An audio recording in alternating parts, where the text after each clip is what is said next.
here today. As Jason mentioned, my husband John and I have been honored to be part of this day before. John has presented twice, and as Jason said, we participated on a couples panel. To the other presenters here today, thank you so much for sharing your knowledge and your experiences. I believe that days like these are so invaluable. So, who am I? I'm a wife, a mother, a daughter, a sister, and a friend.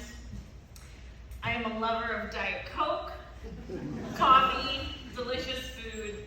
I'm a fierce advocate for first responder and first responder family mental health. I will give you a heads up that I do swear a lot, but I will try to.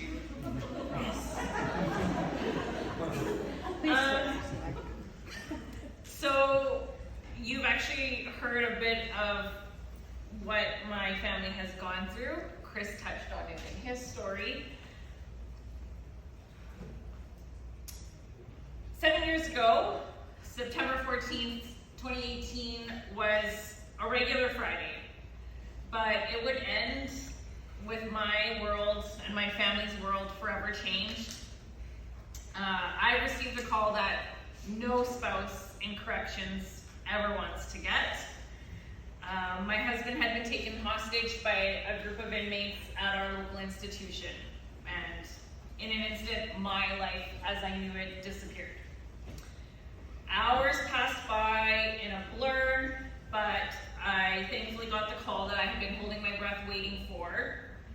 I will forever be grateful for the dedication, patience, and insight that Stern, the negotiator and co-worker of my husband, exercised that day.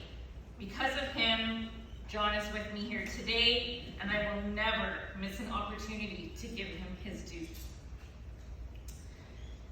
I was ready for the immediate aftermath to be difficult because I don't think you can go through something like that and not have it be difficult. I knew that there was going to be a lot of unknown ahead of us, but I knew that, like everything else up until that day, we would navigate it together. What I wasn't prepared for was that I was going to have my own struggle that I wouldn't acknowledge even existed for years. In the very early stages, I actually did look online for support groups or Facebook pages for spouses, but what I was finding was heavily military-based, and it was really dark. We weren't quite there yet, and so I didn't feel like I could relate, so I just stopped looking.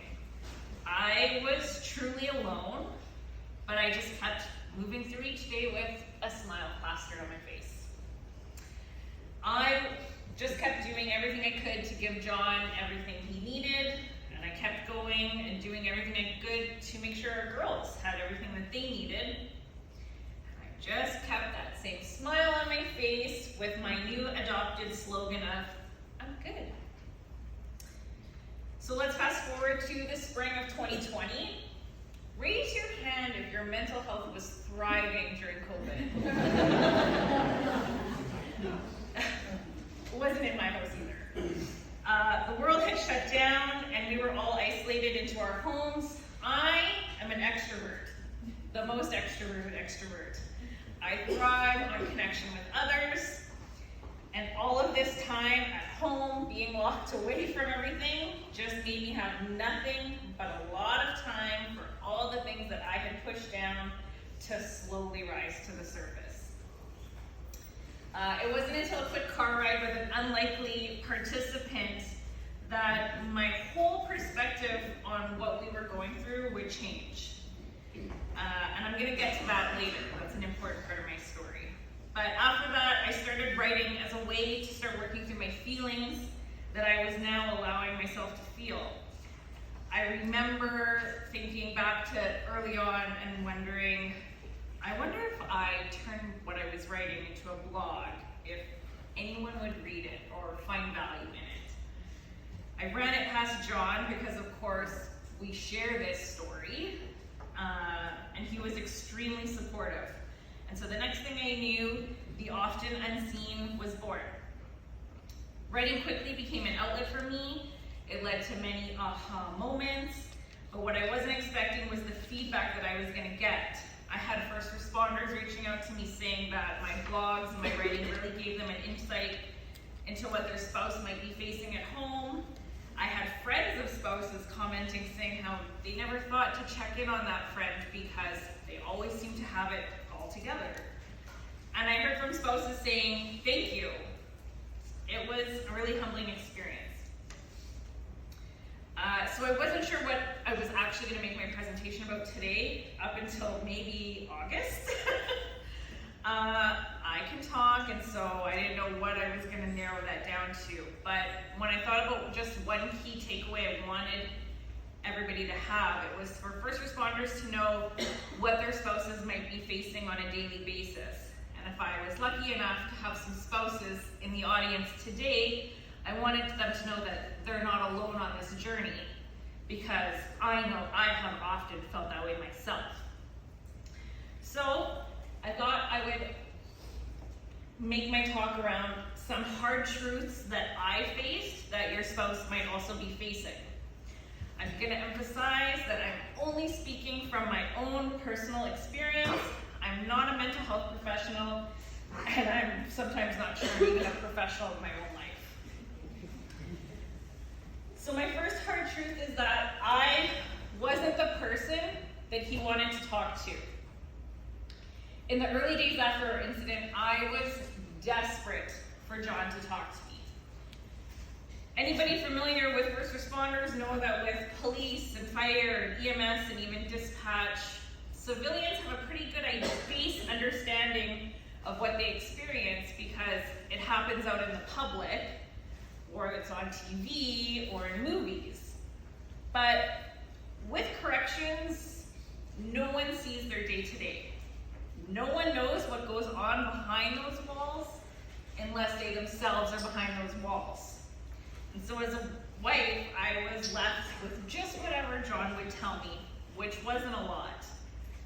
Not only did I want to know what had happened that day, I wanted to know what he was feeling and what he was experiencing. Basically, any little nugget that he would give me. What I know now after years of hard conversations and therapy is that it was all really fucking dark. He didn't want to tell me about it, and why would he? I couldn't understand, and he didn't want to put that on me. He was talking, but just not with me. Early on, John was always leaving the house to go meet with different coworkers. John is a very loyal person, and so it was important to him to make sure that his coworkers were okay, because they had also experienced this trauma and had to keep working the rest of their shift that day. They were also the ones who could actually understand what he had experienced. It made me happy that he wasn't avoiding talking to people. I was just really pissed off that it wasn't me. There was this fight we had a couple of weeks after the incident. I was giving our youngest a bath, and John came in and started talking about how he had been chatting with a coworker, and that coworker said something along the lines of, "Wow, you're doing so well." And I went, "What do they know?" He got so mad because he felt like he had been handling things so well. And I sat there going, "You haven't been doing anything." What I know now is that we were both right. He was doing so well. He wasn't hiding in the basement or self-medicating. He was exercising and hanging out with family and finding a new way to exist while being off work. But I was also right, as I often am. He hadn't even really begun the true healing process. Conversations can be hard, but they're crucial in all areas of life, but especially in a marriage. But for a marriage trying to survive PTSD, they are an absolute must. Prior to this, I would have classified John as an extroverted introvert. But now he was a true introvert. I'm an extrovert. I wanted to hash hash things out right away. Heat of the moment, that's my time to shine.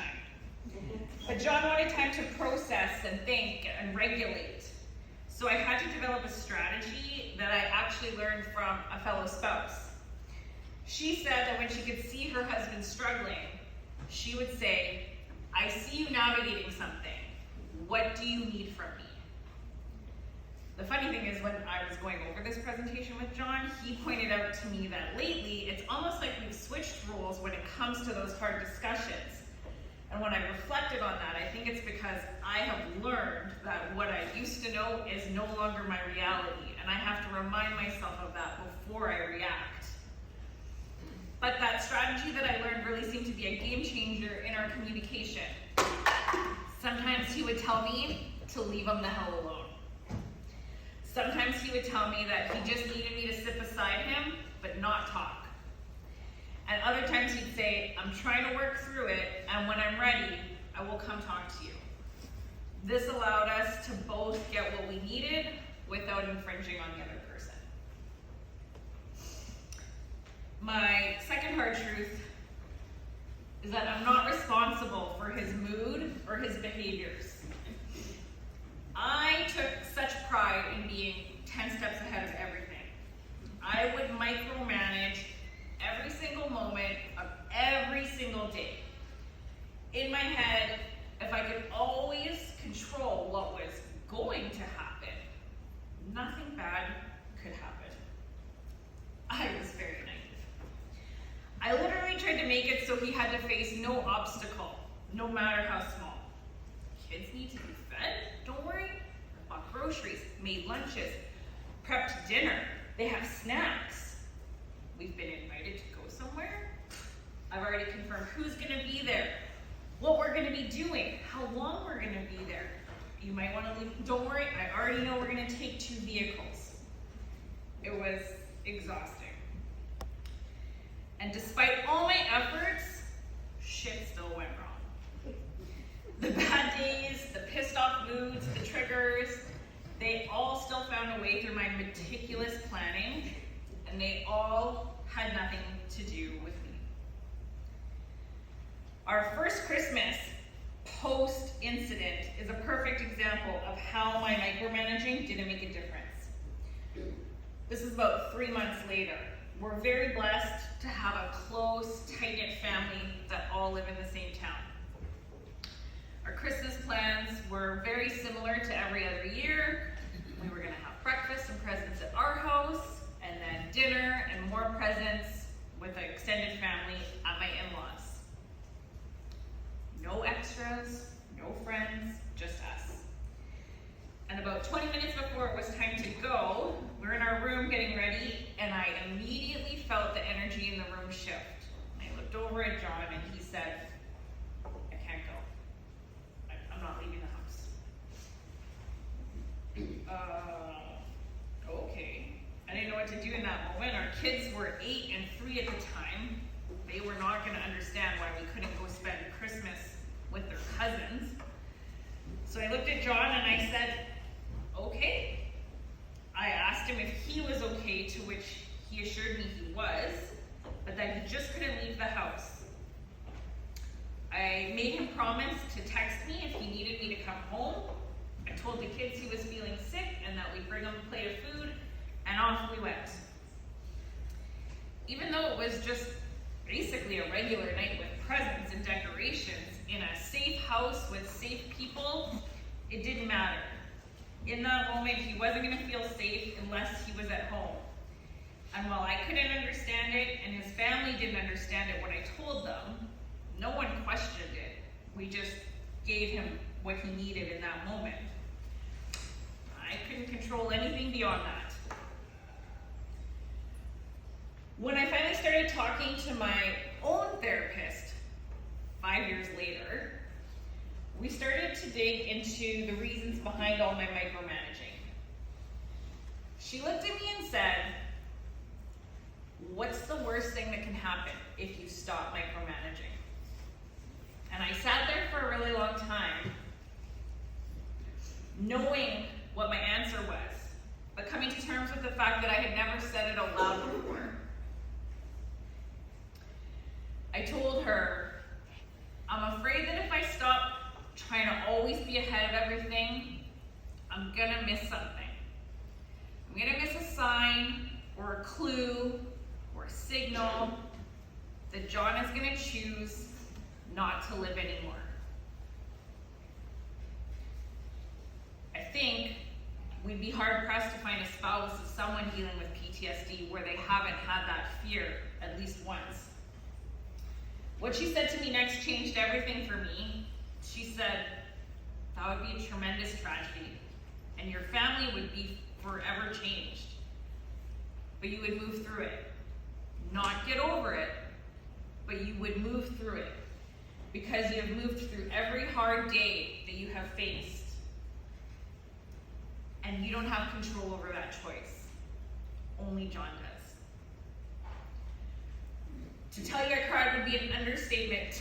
It was in that moment that she gave me permission to let myself off the hook for something that I hadn't even happened yet, but I was already blaming myself for. I wasn't in control. I would continue to repeat that to myself over and over again because sometimes I still need that reminder. This is a quote that I really love. Grief is a thing we all have in common, but it looks different on everyone. My third hard truth that I had to come to terms with is that there's no comparing in trauma. Ladies, I think you'll understand when I use this example. You know how you can go to the store and buy a pair of jeans and what you think is your size, and then you'll go to 4 more stores and you'll buy that same size, a pair of pants, and then you get them home and they're all different. Like, one's too big in the hips, one's too big in the waist. Maybe if you're lucky, one pair might actually fit. That's trauma. You and 4 people can all experience the same trauma, but you're all gonna wear it differently. Hey, who's ticklish, huh? Here comes the tickle monster! Hey, Bing Bong, look at this. Oh, here's a fun game. You point to the train station and we all go there. Won't that be fun? Come on, let's go to the train station. I'm sorry they took your rocket. They took something that you loved. It's gone. Forever. Sadness. Don't make him feel worse. Sorry. It's all we had left of Riley. I bet you and Riley had great adventures. Oh, they were wonderful. Once we flew back in time, we had breakfast twice that day. Sadness. It sounds amazing. I bet Riley liked it. Oh, she did. We were best friends. Yeah, it's sad.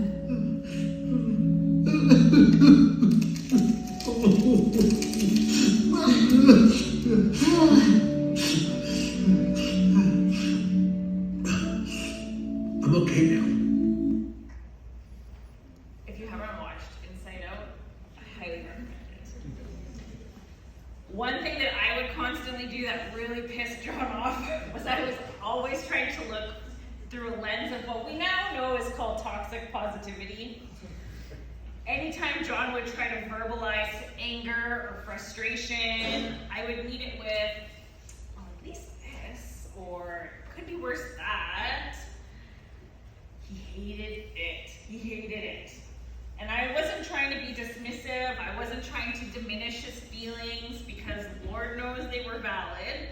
But I think it was just my way to try and remind myself that we could get through this. I was trying to be a bright light because I didn't feel like my family could handle any more darkness. But what I learned through these interactions is that what my husband needed from me the most was for me to simply say, you're right, this fucking sucks. All he wanted to know was that I had truly heard him and that he wasn't alone. All he was looking for was the validations that the situations life had found us in did suck. After the validation, we could say, we'll get through that together. My 4th hard truth is that I had experienced my own trauma.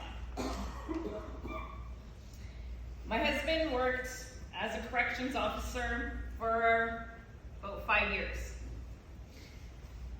He saw a lot of shit over the years, as you know, Chris talked about some of those things. Some he would tell me about, most he wouldn't though. And he always seemed pretty good at leaving work at work. And I was always pretty good at listening to the stories, but without really taking too much of it in. But this changed us forever. I knew that John was probably going to have PTSD because, again, how do you not? But what I wouldn't acknowledge for years was that I too had experienced trauma. I was too busy to have trauma. I was busy keeping the life that my kids knew as normal and as on par as possible. I was busy protecting John from nosy reporters who came knocking on our door when we wouldn't answer their phone call, from ignorant assholes on the internet saying, "This is part of your job, get over it," and from anything that I perceived as intrusive. Anytime anyone would ask me how John was doing, I would reply with, "We're good, just one day at a time." And it wasn't until a car ride with my father-in-law where my entire perspective would change. So that's my father-in-law there. He's fondly known as Mr. Gus. And he's the best. Some people don't have good in-laws. I have the best in-laws.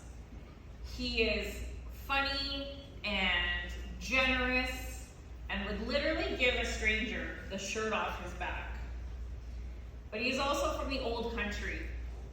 Feelings and vulnerability and, deep conversations were not a part of our day-to-day repertoire. But one day I found him, myself in the car with him. He was taking me to pick my car up from the garage. And at this point, we hadn't gone through our court process yet for this whole matter because COVID had put everything on hold. But we were talking about it because it was coming up, and he asked me something along the lines like, "Is John gonna sue the government?"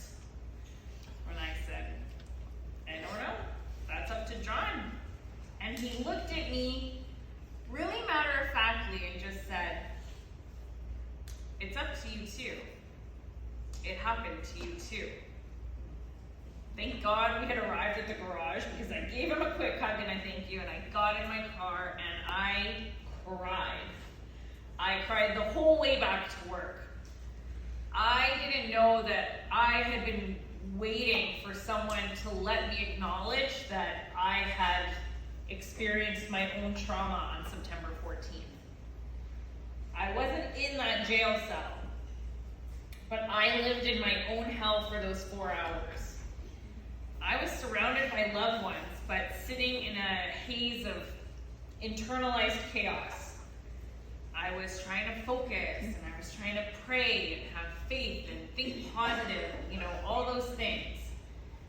But the reality is I was also sitting there trying to figure out how I was going to tell my kids that their dad had died. But I never had to figure that out, thank God. Like I said earlier, I thought if I kept myself busy and that if I micromanaged everything, things would be fine. I would be too distracted to have time to worry about myself. But it all waited for me. It waited till I had nothing but time on my hands, and then it just slapped me in the face. So here are some things that I experienced that I would later realize were trauma responses. I could not be without my phone. Not in like a, I have to check my Instagram kind of way. I was terrified I would miss a call or a text that John needed me. It had to be on 24/7 and fully charged. I even bought myself an Apple Watch so that when I was at work, I would never miss anything. I now assumed the worst. Prior to this, if John had sent me a text that said, "Call me," I would read it like that, "Call me." I assumed we had to change plans, or he needed me to grab something. But now, call me was panic-inducing. The hypervigilance, exhausting, and I know that that's a common thing for first responders. Checking the house 3 times to make sure that the doors were locked and the windows were locked and the kids were actually in bed before I went to bed was my new night routine. But the one that might be the wildest was my sleep. I'd always been a good sleeper, but now I had this weird gift. You know how when you have a baby and moms can hear their baby cry before other people will often hear it? It was kind of like that, but instead of a baby crying, it was John and his breathing at night. I had learned subconsciously to hear when his breathing would change, because his breathing would change when he was having a nightmare. And if you're the spouse of someone who has had nightmares, you know there's nothing more soul-crushing. So unbeknownst to me, I became innately aware of John's breathing, and I would hear it change while I was sleeping and be able to wake up and slowly rouse him out of it, and often be able to lull him back to sleep. Sometimes he wouldn't even remember that I had done it. I tried to keep a log in my phone of when he would have nightmares to see if I could make a correlation to something that had happened during the day. Most of the times I couldn't find one, but I did make it my purpose to try. My hardest truth that I had to come to terms with was that I had to grieve the spouse and the life that I thought I knew. The person I married isn't the person I'm married to today. The life that I thought I was going to have isn't the life I'm living now. John and I had been together for over 10 years when this happened. We knew everything about each other, and within hours, it would all change. His morals and values remained the same. He still called me his bride when he would introduce me to people. But his likes, dislikes, comfort levels, tolerance for different scenarios, that was all gone. It was all different. What I didn't realize at the time was that one of the main feelings we were both experiencing was grief.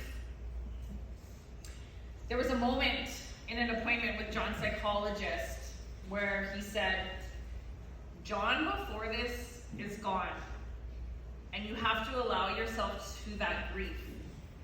And with that grief will come the discovery of who you're now meant to be. For a long time, he had become a dark shadow of who he had been, and I became the protector. Because this was the love of my life, and I didn't want anyone seeing that darkness and thinking any less of him. And I suppose that came evident to some people who looked. John and I were at a conference in Niagara Falls a couple of years back, and we met lots of amazing people. And there were these 2 brothers sitting at our table who were police officers from Alberta. And during the break after John spoke, one of them leaned over to me and said, "You are a lioness. I could feel your protective energy of John the whole time he was up there talking." He's like, "Your presence is powerful and protective, and he's so lucky to have you in his corner." When people get married, they often make a vow that says something along the lines of "for better or for worse." I see you. I'm almost done. They often take a vow of "for better or for worse." People say it, but I'm not really sure that people are ready for what the worst is. I believe that they mean it when they say it. I'm just not sure they're ready for what that harsh truth can be. I have found gratitude in knowing that we have faced, hopefully, what is our worst and come out stronger. You told an interviewer that you have learned to, in other words, love the thing that I most wish had not happened.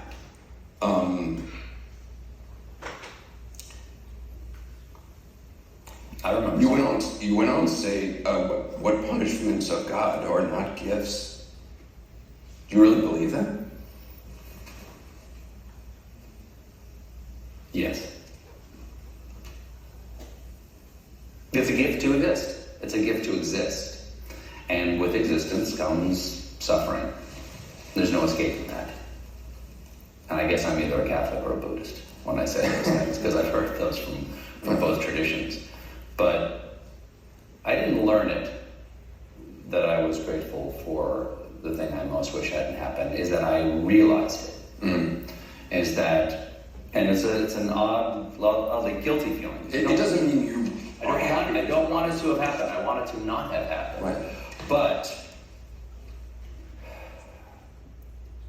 if you are grateful for your life, which I think is a positive thing to do, not everybody is, right. and I'm not always, but it's the most positive thing to do, then you have to be grateful for all of it.